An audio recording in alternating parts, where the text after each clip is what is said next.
Hello दोस्तों, subject board में आपका स्वागत है। तो आज हम क्लास 8 सब्जेक्ट है साइंस और जो इस साल पीरियोडिक टेस्ट जो आपके होने वाले हैं इसके रिगार्डिंग हम आपके लिए एक इंपॉर्टेंट सैंपल पेपर लेकर आए हैं जो कि आपके एग्जाम पॉइंट ऑफ व्यू से काफी इंपॉर्टेंट रहने वाला है। इस सैंपल पेपर के क्वेश्चंस को हम सोल्व करते हैं। इससे पहले यदि आपने चैनल को सब्सक्राइब नहीं किया है तो सब्सक्राइब कर लीजिएगा, जिससे आपको इसी तरह के सैंपल्स पेपर की अप टू डेट जानकारी मिलती रहेगी। हाँ, ये कर लो पहले। तो दोस्तों अब हम सोल्व करते हैं हमारा सैंपल पेपर। सबसे पहला क्वेश्चन है डिफाइन एडोलेसेंस। ठीक है, ये क्या होता है देखिए, एक नंबर के हिसाब से बताना है इसमें। तो इसमें आप क्या लिखेंगे, when the body undergoes some changes, आपकी बॉडी में कुछ चेंजेस होते हैं ना इस दौरान 11 to 18 ईयर। ठीक है, तो some changes leading to reproductive maturity, आप 11 टू 18 ईयर तक ये मैच्योरिटी गेन करते हो। ठीक है, इसी को हम एडोलेसेंस कहते हैं। ठीक है, डिफाइन एडोलेसेंस। तो इसमें आप ये लिख देंगे बॉडी में अंडर बॉडी चेंजेस होती है ना, उसमें आपकी जैसे मुस्टैक मूंछ वगैरह आती है, दाढ़ी वगैरह आती है। लड़कियों में कुछ अलग होता है, ठीक है, लड़कों में कुछ अलग होता है। तो ये चेंजेस क्या होते हैं, एडोलेसेंस को डिफाइन करते हैं। When the body undergoes some changes leading to reproductive maturity, जो आपके रिप्रोडक्टिव ऑर्गन है वो भी डेवलप होते हैं। ठीक है, इस तरह से आप इसमें बता सकते हैं। सेकंड क्वेश्चन है व्हाट इज इलेक्ट्रोस्टैटिक फोर्स। देखो इलेक्ट्रोस्टैटिक फोर्स क्या होता है, देखो इसमें आप लिखेंगे the force between two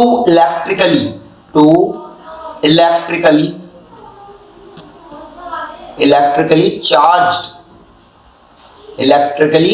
charged particles.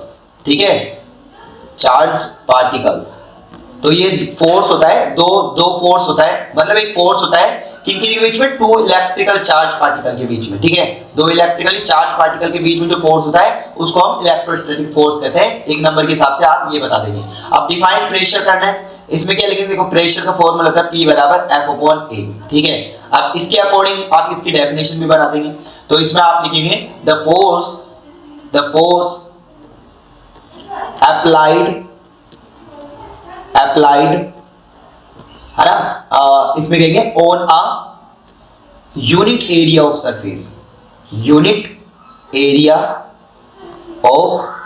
Surface. ठीक है, इस तरह से आप इसको डिफाइन कर सकते हैं प्रेशर को। देखो प्रेशर बराबर फोर्स अपॉन एरिया, तो आप बताएंगे force applied on a unit area of surface. ठीक है, तो देखिए नेक्स्ट क्वेश्चन है fourth what is rolling friction. देखिए रोलिंग फ्रिक्शन क्या है, इस तरह से ये मतलब चल रहा है। ठीक है, तो इसको जो अपोज करेगा ना, रजिस्टिंग जो फोर्स अपोज करेगा इसको स्लाइड, मतलब ये जो रोल कर रहा है इस तरह से। ठीक है, इसको जो अपोज करेगा वही रोलिंग फ्रिक्शन है। तो आप लिखेंगे इसमें the force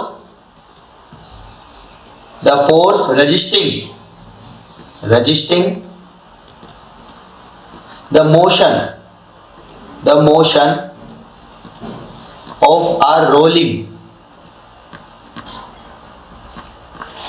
a rolling object on a surface। तो ये इस तरह से आप इसमें लिख सकते हैं सरफेस। ठीक है, इस तरह से। ठीक है, अब देखते हैं next question define sliding friction. अब देखिए स्लाइडिंग फ्रिक्शन क्या होता है, देखो ये फोर्स होता है जब ऑब्जेक्ट स्लाइड कर रहा है किसी और दूसरी सरफेस पर। ठीक है, तो आप इसमें क्या लिखेंगे, आप लिखेंगे द फ्रिक्शनल फोर्स। ठीक है, frictional force present when an object is sliding over। देखो एक दूसरे पे स्लाइड करता है ना, वो sliding over the surface of another object। ठीक है, of another object, इस तरह से।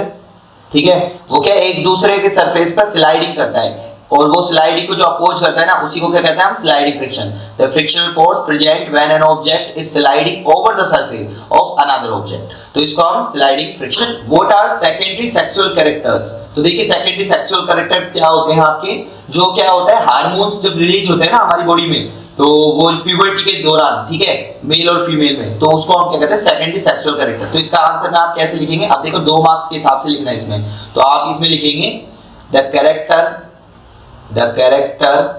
ठीक है, ठीक है, governed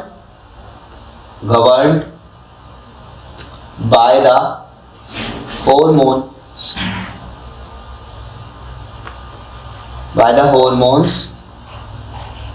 released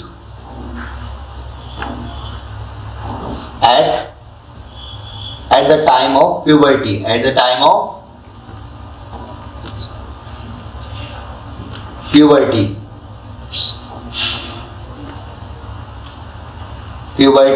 which distinguishes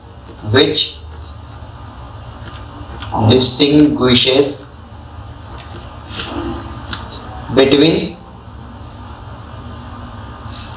male and female,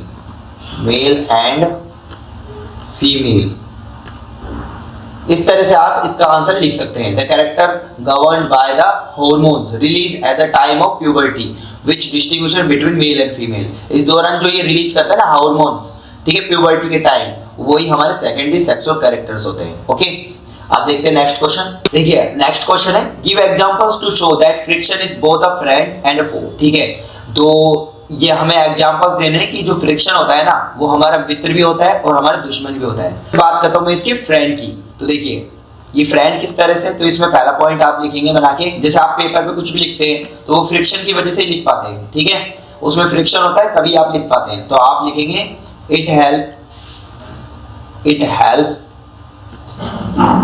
us to write on paper, आप पेपर पे लिख पाते हो, ठीक है, आप जैसे चलते हो ना सड़क पर, तो सड़क पर चलने में भी ये फ्रिक्शन मदद करता है, तो आप लिख देंगे it help us to walk on road। आप इसमें और लिख सकते हैं, आप जैसे मान लीजिए सपोज कीजिए आप किसी चीज को होल्ड कर रहे हैं, पकड़ रहे हैं, ठीक है, तो उस हिसाब से भी कर सकते हैं it allow us to grip and catch object, ठीक है, कोई भी ऑब्जेक्ट को कैच करने में भी काम आ सकता है ये, ठीक है, फ्रिक्शन, ठीक है, ये तो इस तरह से फ्रेंड हुआ, इस तरह से हमारी कई जगह ये हेल्प कर रहे हैं।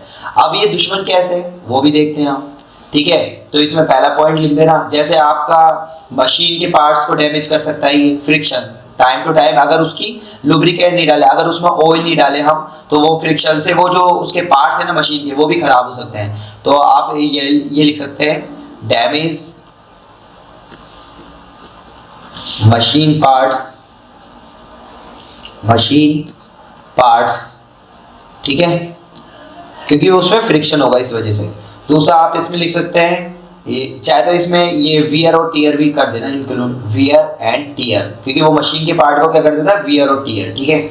अब इसमें नेक्स्ट आप लिख सकते हैं, और इस फ्रिक्शन की वजह से कोई भी जो ऑब्जेक्ट होता है आपका वो फ्री मूवमेंट नहीं कर सकता, तो आप इसमें लिख देंगे it does not allow the free movement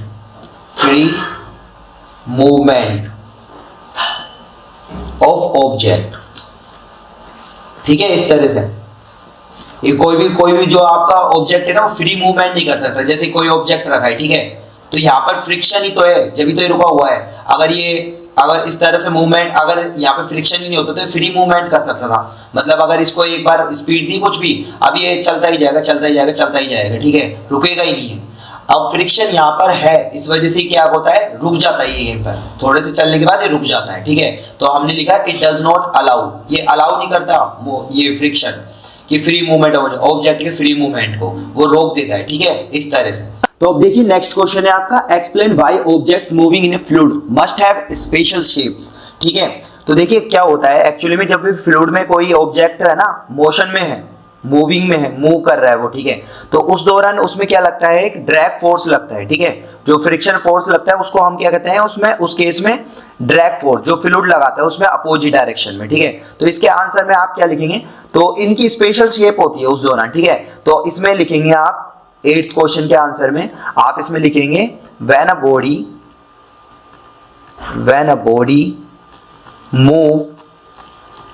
body moves through a fluid, it experiences an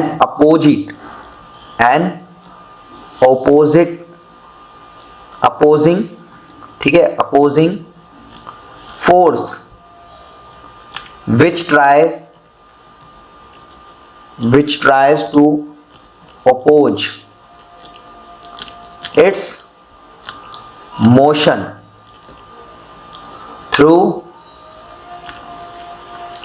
the fluid, ठीक है, ठीक है। और जो ये अपोजिंग फोर्स है ना, अपोजिंग फोर्स, इसको हम क्या बोलते हैं, ड्रैग फोर्स, ठीक है। क्या बोलते हैं, ड्रैग फोर्स। ये भी आप इसमें मेंशन कर देना अपने आंसर में, ठीक है।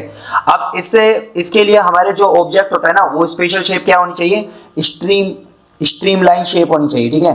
जैसे वो मछलियों में होती है, आपने देखा होगा फिश में स्ट्रीम लाइन, देखो स्ट्रीम लाइन शेप्स की होनी चाहिए वो, जिससे उसमें मिनिमाइज फ्रिक्शन, ये मिनिमाइज ड्रैग फोर्स लगे उनमें अपोजिट में, ठीक है। तो इस तरह से आप इसके आंसर में लिख के आ सकते हैं। अब देखते हैं next question, give 2 examples of situation in which applied force causes a change in the shape of an object. तो हमें 2 एग्जांपल्स देने कि जब हम अप्लाइड फोर्स करें और वो अपनी शेप बदल दे, है ना। तो इसमें आप पहले तो लिख देंगे, जैसे आपने आटा लगाया होगा कई बार, है ना, घरों में आटा लगता है, वो देखा भी होगा, ठीक है। तो उसमें फोर्स लगा के वो शेप चेंज हो जाता है, तो आप लिख देंगे मेकिंग ऑफ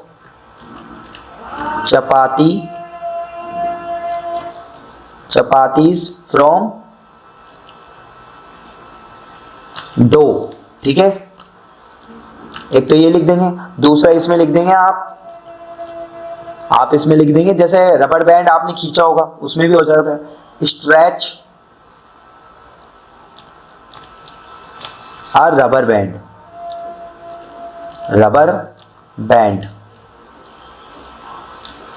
ठीक है, ये रबर बैंड। इस तरह से 2 एग्जांपल आप लिख के रख सकते हैं। अब देखते हैं next question, list the changes in the body that take place at puberty के टाइम हमारे जो बॉडी है उसमें क्या क्या चेंज आते हैं वो हमें बताना है। तो इसमें आप बता सकते हो, जैसे हमारी वॉइस है ना, वो थोड़ी शिफ्ट हो जाती है, ठीक है। तो पहला लिख देंगे इसमें शिफ्टिंग ऑफ वॉइस टोन, ठीक है। और हमारे स्वेट ग्लैंड्स काफी मतलब है ना एक्टिवेट हो जाते हैं, उस टाइम स्वेट प्रोडक्शन ज्यादा होता है, ठीक है। तो हम लिख देंगे sweat production glands becomes active, ठीक है। और भी लिख देंगे आप इसमें, और लिख देंगे आप गेनिंग वेट गेन होता है उस टाइम, गेनिंग वेट, ठीक है। इस तरह से आप ये लिखकर आ सकते हैं आपके, ठीक है। और अगर आप लिखना चाहे तो और भी लिख सकते हैं, सेकेंडरी सेक्सुअल ट्रेट, है ना, जैसे सेकेंडरी है ना, secondary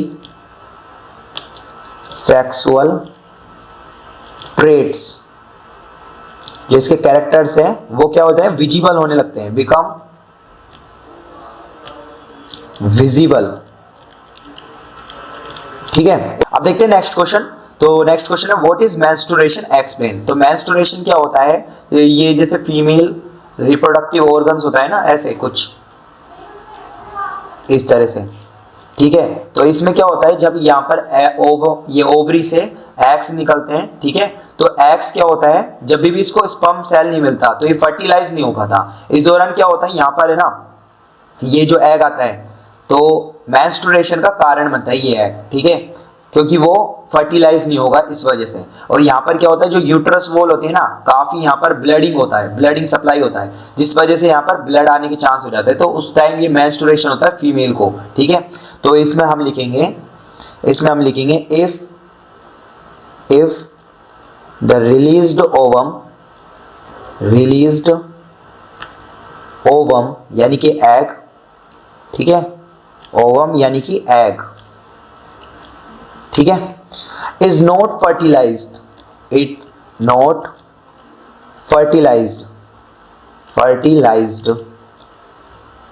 then after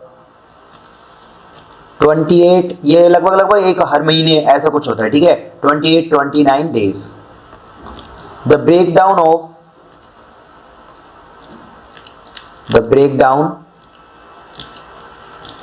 of uterus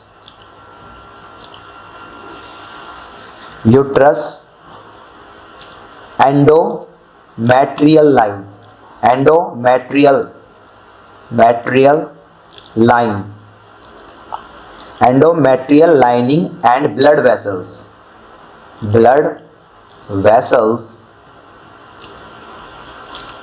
resulting in a liquid that is मैं यहाँ नीचे लिख देता हूँ, expelled through vaginal canal, ठीक है। सिंपल से इसका मीनिंग है, जब भी देखो ओवम, ये ना यहाँ से ओवरी से ओवम या एग निकला, ठीक है, अब वो फर्टिलाइज नहीं हुआ, ठीक है। अब यहाँ यूट्रस जो वॉल होती है ना, यहाँ पर ये लाइनिंग होती है एंडोमेट्रियल लाइनिंग, और यहाँ पर ब्लड वेसल्स काफी ज्यादा होती है, ठीक है। अब यहाँ पर क्या होता है, ये लिक्विड निकालता है, ठीक है, और उसको एक्सपेल करता है वेजाइनल कैनाल से, ठीक है, वो एक्सपेल मतलब बाहर की तरफ निकालता है वेजाइनल कैनाल से, इस तरह से, क्योंकि यहाँ पर तो वो फर्टिलाइज नहीं हुआ, अब उसका प्रोसेस तो अधूरा रह गया, इस वजह से वो जो भी यहाँ पर लिक्विड बना ना, वो बाहर निकाल देता है, और उसी को हम क्या कहते हैं, मेंस्ट्रुएशन यानी कि पीरियड्स कहते हैं, ठीक है, इस तरह से। अब देखते हैं next question, how is sex determined in the unborn baby. तो ठीक है, अनबोर्न बेबी के ये सेक्स कैसे डिटरमाइन करेंगे, तो इसमें हमें बताना है, ठीक है। तो बेबी का जो सेक्स डिटरमाइन करता है वो जो मेल और फीमेल उसके क्रोमोसोम्स के नंबर पर डिपेंड करता है, ठीक है। जैसे मान लीजिए, ये देखिए, ये XX नंबर के क्रोमोसोम ये फीमेल के होते हैं, ठीक है, और ये XY क्रोमोसोम ये मेल के क्रोमोसोम्स के सेट होते हैं, ठीक है। ये तो हो गया फीमेल का और ये हो गया मेल का, ठीक है। अब इसमें गैमेट्स जो सिंगल सेल बनेंगे, ये X और ये X और ये 1। अब जब भी क्रॉस करेंगे ना, ये इसके साथ क्रॉस हो जाएगा पहले, फिर ये इसके साथ क्रॉस हो जाएगा, ठीक है। तो जब ये इसके साथ क्रॉस हो तो XX बनेगा, जब ये इसके साथ क्रॉस होगा तो XY बनेगा, ठीक है। फिर ये वाला जो सेकंड वाला गैमेट है ना, ये इसके साथ क्रॉस होगा, और फिर ये इसके साथ क्रॉस होगा। देखो ये वाले तो मेल के और ये वाले फीमेल के, तो इस तरह से एक एक करके क्रॉस होंगे। तो इसमें ये XX बनेगा पहले और फिर ये XY बनेगा। जब भी XX आता है ना, तो उस टाइम गर्ल बनती है, ठीक है, जो बेबी होगा वो गर्ल होगी, ठीक है। और यहाँ पर भी ये XX है, ये भी गर्ल होगा, ठीक है। यहाँ पर आपका मेल होगा, ठीक है, यहाँ पर मेल होगा, मेल चाइल्ड, ठीक है। और यहाँ पर भी आपका जो भी बेबी होगा वो बॉय होगा, ठीक है। मेल बोल दो चाहे बॉय बोल दो, ठीक है, बॉय बोल दो। इस तरह से सेक्स डिटरमाइन किया जाता है, ठीक है, अनबोर्न बेबी का। अब देखिए इसको लैंग्वेज में कैसे लिखेंगे, आप ये डायग्राम भी बनाकर आ सकते हैं अपने एग्जाम में, ठीक है। तो ये मैं कर देता हूँ, ये आप यहाँ से कर लेना नोट डाउन। अभी देखो sex determine in unborn baby, तो आप इसमें लिखेंगे the sex of the baby is determined by the sex characters, जो कि मैंने आपको ऊपर मेंशन कर दिया, ठीक है, कैरेक्टर, ठीक है, that is contributed by the male either, देखो ये male either X or Y as the specific specific male gamete, जो है ना ये एक्स वाई दिखाया आपको, ये मेल गैमेट्स होते हैं, ठीक है, मेल के लिए ये मेल गैमेट दैट फ्यूजेस। अब ये क्या होता है, ये एक्स और इसके साथ फीमेल के गैमेट के साथ फ्यूज होते हैं, तो आप लिखेंगे that fuses will define the sex of the baby, ठीक है। अब इसमें आप कंडीशन लिख देंगे, अगर यदि मेल का contribute X chromosome then the baby has a girl, and if Y contributed X के साथ अगर मीट करता है, ठीक है, तो इस दौरान क्या बनता है, जो बेबी होगा वो क्या होगा, एक्स करता है ना, तो वो क्या होगा, गर्ल, ठीक है। सिंपल सा आपको ध्यान रखना है, जब भी अगर वाई इसका गैमेट है इसके एक्स के साथ फ्यूज करता है तब तो बनता है आपका बॉय, जो बेबी है वो बॉय बनता है। अगर इसका एक्स और इसके एक्स के साथ करता है, ठीक है, तो क्या बनता है आपका, जो भी बेबी बनता है वो गर्ल होगी, ठीक है, इस तरह से। तो इस तरह से आपके क्वेश्चन में आप आंसर लिख सकते हैं और ये डायग्राम भी बनाकर आ सकते हो। अब देखिए next question, a rocket has been fired upward to launch a satellite in its orbit, name the two forces acting on the rocket immediately after leaving the launching pad. देखो इस तरह से रॉकेट ऊपर जा रहा है, ठीक है, एक तो इसमें नीचे की तरफ ग्रेविटेशनल फोर्स लगेगा, क्या लगेगा, ग्रेविटेशनल फोर्स, ठीक है, और सेकेंडली इसमें क्या लगेगा, एयर का रेजिस्टेंस भी लगेगा। देखो ऊपर जा रहा है, अब यहाँ पर एयर के पार्टिकल्स है, एयर क्या करेगी, इस पर पीछे नीचे की तरफ इस पे फ्रिक्शन फोर्स लगाएगी, तो आप लिख देंगे frictional force due to air, frictional force due to surrounding बोल सकते हैं या एयर बोल सकते हैं, ठीक है, ड्यू टू एयर रेजिस्टेंस के कारण भी इस पर नीचे की तरफ, तो ये दो फोर्स लगेंगे इस पे, एक तो फ्रिक्शनल फोर्स और ग्रेविटेशन फोर्स, ठीक है। देखते हैं नेक्स्ट क्वेश्चन है, explain why sportsman uses shoes with spikes. तो देखो स्पाइक्स के साथ ये यूज क्यों करते हैं, स्पोर्ट्समैन के जो भी शूज होते हैं ना, वो इसमें स्पाइक्स क्यों लगे रहते हैं शूज में, वो हमें बताना है।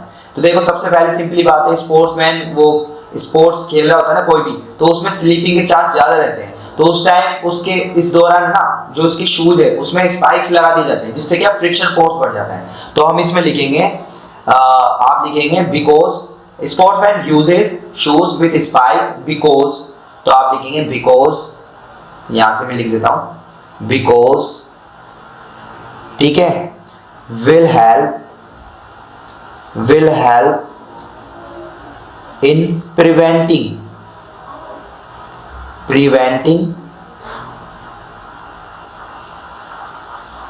preventing the sportsman from sleeping। पहला तो यही हो गया, उसको स्लीपिंग से बचाने के लिए, ठीक है, स्लीपिंग, ठीक है, और इसमें लिख देंगे आगे as it increases the surface area। देखो कोई भी दो बॉडी होती है ना, अगर उनके बीच में सरफेस एरिया ज्यादा है तब भी फ्रिक्शन फोर्स ज्यादा लगता है।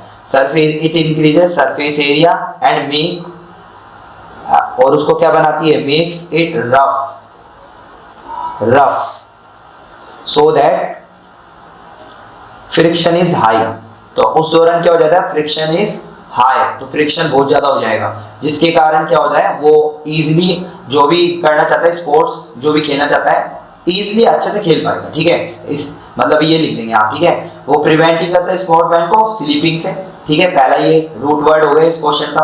उसके बाद इंक्रीज करता है सरफेस एरिया को, ठीक है, उसके बाद ये फ्रिक्शन को रफ, मतलब जो ये सरफेस है वो रफ कर देता है, ठीक है, जिससे फ्रिक्शन हाई हो जाता है। अब देखते हैं next question, what are sex hormones, why are they named so, state their function. तो इसमें सबसे पहले आप लिखेंगे, तो आप लिखेंगे it responsible for fundamental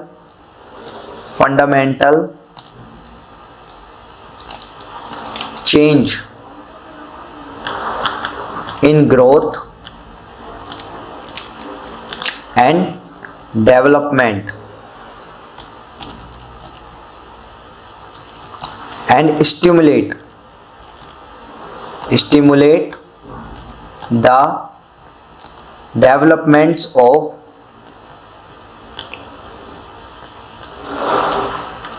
secondary sexual character, secondary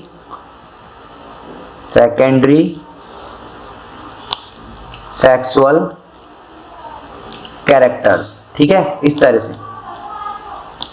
से आप इसमें लिख सकते हैं। अब वाई आर दी नेम्स हो, तो इनके नाम क्या है? एक तो टेस्टिस हो गया हमारा, ये किस में होता है?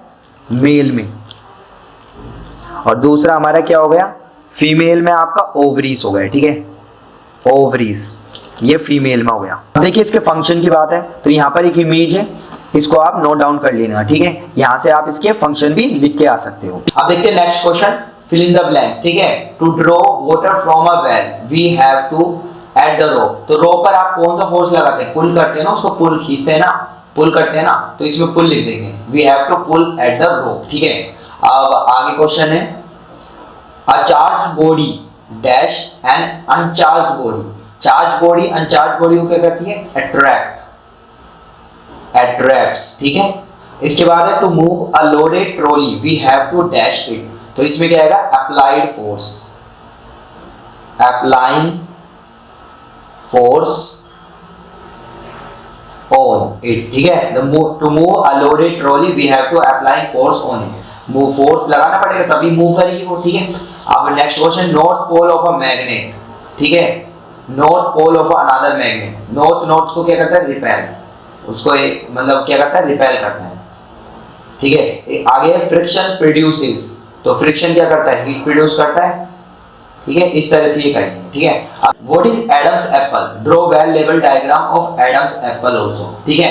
तो आपको एक इमेज में दिखाता हूं, तो इसमें आप ये ड्रॉ करके ला सकते हैं एडम्स एप्पल, जो कि इस तरह से बनेगा, ठीक है। इस तरह से आप अपने एग्जाम में इसको ड्रॉ करके आ सकते हो, ठीक है। और इसमें व्हाट इज एडम एप्पल ये लिखकर आ सकते हो, ओके। अब देखते हैं नेक्स्ट, इसमें जो और वाला पार्ट है, तो इसमें draw well level diagram showing position of endocrine glands in the human body, तो इसमें भी मैं आपको एक इमेज दिखाता हूँ, ठीक है। इस तरह से इमेज है, और इसमें आपको जो पोजीशन बता रखी है ना आपकी, इसमें एंडोक्राइन ग्लैंड्स की, जहां पर इसकी पोजीशन है वो आप इसमें मेंशन कर देना अपने एग्जाम में, और इस तरह से आप इसको बना कर आ सकते हो। तो होप यू दोस्तों इस सैंपल पेपर ने आपके एग्जाम प्रिपरेशन को काफी बूस्ट किया हो। इसी तरह के सैंपल पेपर की अप टू डेट जानकारी पाने के लिए आज ही चैनल को सब्सक्राइब कीजिएगा और बेल आइकन के बटन को दबाना ना भूलें, जिससे आपको इसी तरह के सैंपल पेपर की अप टू डेट जानकारी मिलती रहेगी। तो दोस्तों हम फिर से मिलेंगे, बाय बाय। ठीक है, तो फिर मैं भी चलता हूँ। तो दोस्तों हम फिर से मिलेंगे, बाय बाय।